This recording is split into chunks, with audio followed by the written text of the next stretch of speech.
చదువే మన ఆత్మగౌరవాన్ని నిలబెడుతుందన్నారు సీఎం రేవంత్ రెడ్డి. వనపర్తి జిల్లా కొత్తకోటలో బాలికల హైస్కూల్ భవనాలను ప్రారంభించిన సీఎం చదువే మన భవిష్యత్తు అని వ్యాఖ్యానించారు. తెలంగాణ విద్యాశాఖను తన దగ్గర పెట్టుకున్నారని తెలిపారు. ఆయన రాష్ట్ర భవిష్యత్తు తరగతి గదుల్లోనే ఉందని విశ్వసిస్తున్నారని పేర్కొన్నారు. ఆనాడు ఉద్యమంలో రాజకీయ నేతల బలిదానాలు లేవు, కానీ విద్యార్థులు బలిదానాలు చేశారని గుర్తు చేశారు సీఎం రేవంత్.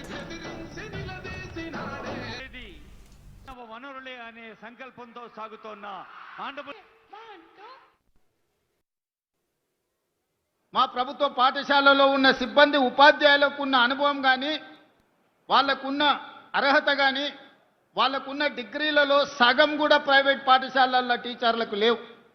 కానీ మరి ఎందుకు పేదలు ప్రైవేట్ పాఠశాలల బాట పడుతున్నారు?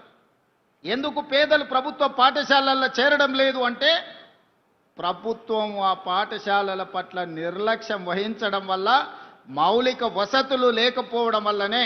దానికి ఉదాహరణే కొత్తకోట బాలికల పాఠశాల. 2023 కంటే ముందు ఇక్కడున్న పరిస్థితులు 350 మంది స్టూడెంట్స్ చదువుకునే ఈ పాఠశాల హైవేలో ఉన్న కొత్తకోటలో, చైతన్యం ఉన్న కొత్తకోటలో కనీసం పిల్లలను చదివించడానికి తరగతులు గదులు లేకున్నా, గొప్ప గొప్ప నాయకులుగా చెప్పుకునే వాళ్ళు, ఇంటి పేరు నీళ్ళని పెట్టుకున్నోళ్ళు, కానీ చదువుల గురించి ఒక్కసారి కూడా ఆలోచన చేయలే. మా ప్రభుత్వ పాఠశాలలో ఉన్న సిబ్బంది ఉపాధ్యాయులకు ఉన్న అనుభవం కానీ, వాళ్ళకున్న అర్హత కానీ, వాళ్ళకున్న డిగ్రీలలో సగం కూడా ప్రైవేట్ పాఠశాలల్లో టీచర్లకు లేవు. కానీ మరి ఎందుకు పేదలు ప్రైవేట్ పాఠశాలల బాట పడుతున్నారు? ఎందుకు పేదలు ప్రభుత్వ పాఠశాలల్లో చేరడం లేదు అంటే, ప్రభుత్వం ఆ పాఠశాలల పట్ల నిర్లక్ష్యం వహించడం వల్ల, మౌలిక వసతులు లేకపోవడం వల్లనే. దానికి ఉదాహరణే కొత్తకోట బాలికల పాఠశాల.